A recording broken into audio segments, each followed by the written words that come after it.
Welcome to Penrose Learning, where we make understanding easy. In this video, I will explain how to use the ECG feature on your Apple Watch. First, make sure both your Apple Watch and iPhone are running the most current software. Then, open the Health app on your iPhone.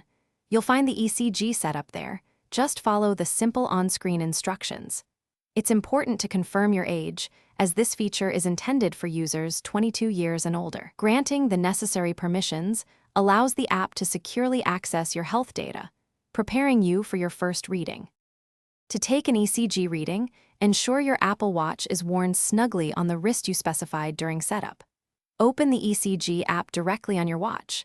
Find a comfortable position, resting your arm on a table or your lap. Now, gently place your index finger from your opposite hand on the digital crown. Hold perfectly still for the entire 30-second duration. The app will count down, and you'll feel a slight haptic feedback when the reading is complete. Ready for review. After taking your ECG, you can view the results right on your Apple Watch or in more detail within the Health app on your iPhone. The app provides clear classifications.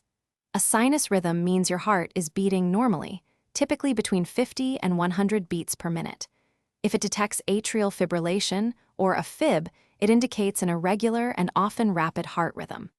Sometimes, results might be inconclusive, which could be due to poor contact or other factors, and you can retake the reading. It's crucial to remember that the Apple Watch ECG app is not a diagnostic tool.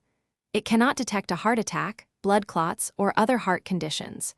If you experience any symptoms like chest pain, shortness of breath, or dizziness, seek immediate medical attention. Always consult a healthcare professional for any health concerns.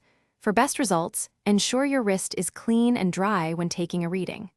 Also, this feature is specifically designed for individuals 22 years of age and older.